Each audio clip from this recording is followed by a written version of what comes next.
Ya memang bermacam-macam sih untuk harga itu sendiri. Seperti di Seminyak mungkin sekitaran.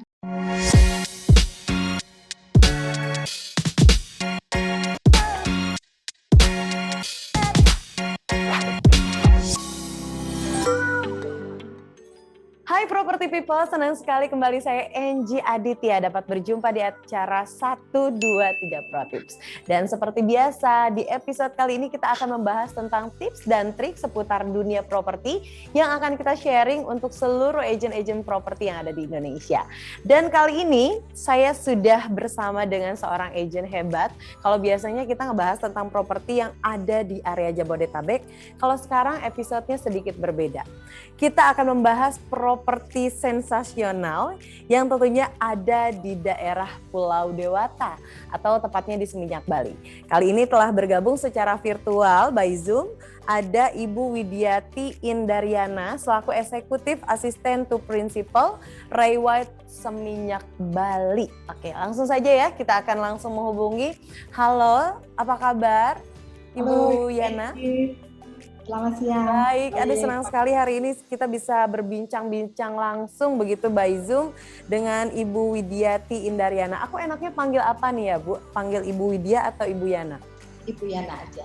Yana aja. Ibu Yana aja, biar lebih akrab begitu ya. Oke, Bu Yana, hari ini sebelum kita ngobrol properti nih, aku mau bahas dulu dong sedikit tentang Bali. Gimana nih kondisi Bali saat ini selama pandemi kali ini? Ya, situasi untuk turisme di Bali saat ini memang ya lagi lesu ya. Semua tahu karena pandemi banyak pembatasan. Tapi ya terkait untuk lokal sendiri, investment lokal, ya keep moving, event kecil-kecil untuk properti memang tidak pernah basi. Jadi kita masih punya buyer lokal yang Jakarta ataupun Surabaya, yang dimana beliaunya suka untuk investment baru keluar di masa pandemi ini. Oke, baik. Ibu Yana berbicara tentang properti yang ada di Bali. Kita kayaknya udah nggak usah tanya lagi begitu ya.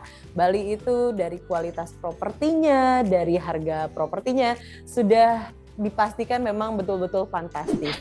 Dan mungkin boleh di-sharing nggak sih sebetulnya gimana sih kondisi saat ini dunia properti yang ada di Bali? Pastinya dunia properti ataupun hal yang lain memang berdampak akibat pandemi ini ya. Jadi banyak sekali karena banyak pembatasan, apalagi turisme untuk Western sekarang ada nggak bisa masuk ke Bali. Tapi ya kita kalau namanya properti itu memang tidak pernah basi. Jadi poinnya kita keep moving aja. Pasti ada sesuatu di Bali itu. Karena saat ini juga banyak sih daripada buyer lokal yang dari Jakarta atau dari Surabaya itu beliaunya pada invest ke Bali, event itu untuk second home atau event itu untuk investasi mencari properti yang kebetulan ownernya sudah lama membeli dan sekarang kemudian dijual lagi, pasti harganya beliaunya ada yang miring seperti itu.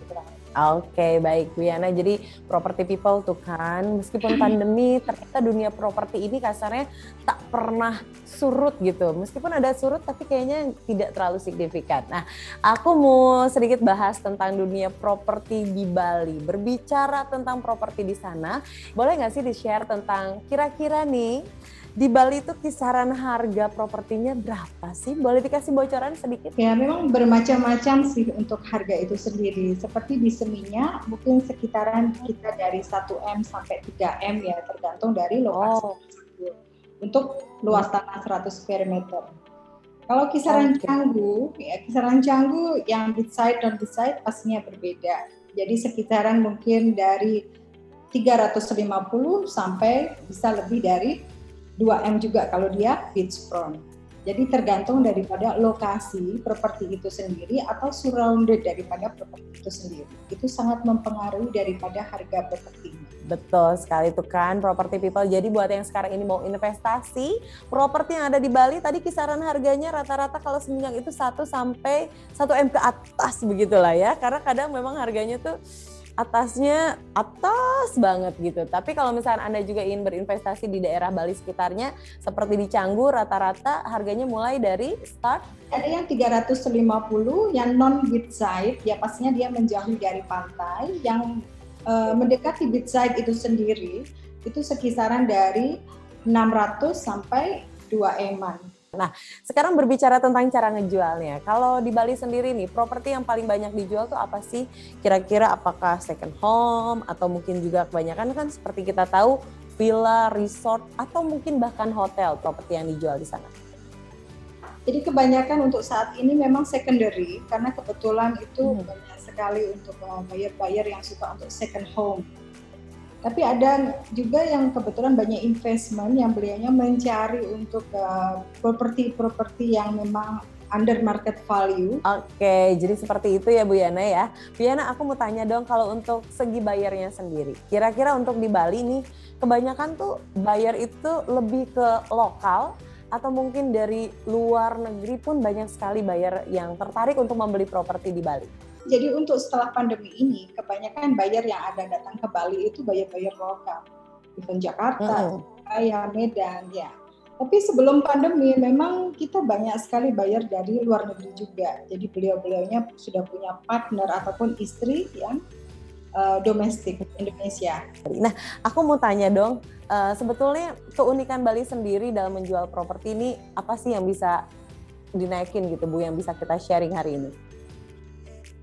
Keunikan untuk Bali sendiri mungkin terkait harga ya, karena apa ya, kadang orang pengen investasi harga naik signifikan. Nah itulah Bali, kita nggak bisa memprediksi kenaikan harga itu sendiri, karena apa, banyak faktor yang mempengaruhinya. Mungkin view atau mungkin lokasi sekarang crowded, misal seperti Canggu ya, dulu harga masih sangat miring, sekarang sudah mencapai kayak Seminyak, karena Canggu seperti Seminyak kedua ya. Yes, oke. Bu Yana nih, berbicara tentang ngejual properti yang ada di Bali, sudah jelas tadi juga kita bahas bahwa yang belinya tuh bukan cuma di area lokal aja, yang belinya pun juga dari internasional. Mungkin boleh di-share, kali ini kan juga Ibu Yana selalu melisting produk-produknya di Rumah 123. Boleh di-share nggak sih pengalaman dalam melisting produk-produk Ibu, dan boleh di-share juga keuntungannya apa aja? Ya. Jadi untuk di Rumah 123 sendiri itu memang bagus ya untuk listing di sana, karena apa?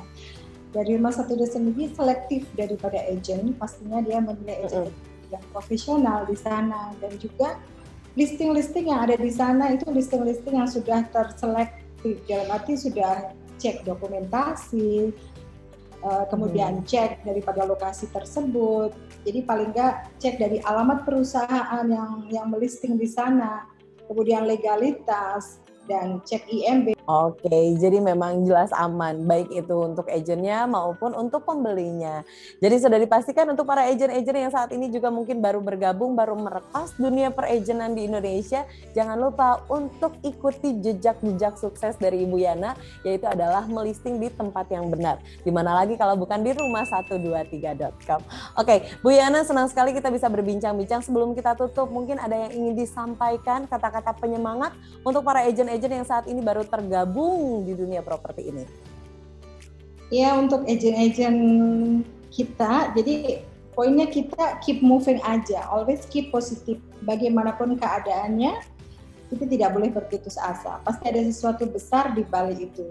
Jadi kita siapkan kesiapan diri baik internal ataupun eksternal ya. Poinnya dalam bisnis ini adalah jujur. Kita jujur kepada klien kita. Dan kita keep moving dengan perbanyak stok, kemudian kita layani konsumen kita dengan sepenuh hati. Ya, kita cintai pekerjaan kita. Pastinya ada solusi, pastinya ada hasil di balik semua. Luar biasa sekali. Bu Yana, terima kasih banyak. Jangan lupa para agent ikuti jejak suksesnya itu dengan selalu jujur dalam melakukan listing dan jujur juga dalam melakukan penjualan properti, dan jangan lupa selalu cintai pekerjaan Anda begitu. Oke, Bu Yana, sekali lagi terima kasih banyak. Semoga selalu sehat selama pandemi ini, dan tentunya juga semoga karirnya lebih up lagi di masa pandemi ini ya. Terima kasih banyak sudah sharing bersama kita, dan yang pastinya juga untuk Property People juga terima kasih banyak sudah menyaksikan episode kita kali ini. Jangan lupa untuk like, subscribe, and comment YouTube channel dari rumah123.com. Saya Enji Aditya, sampai jumpa.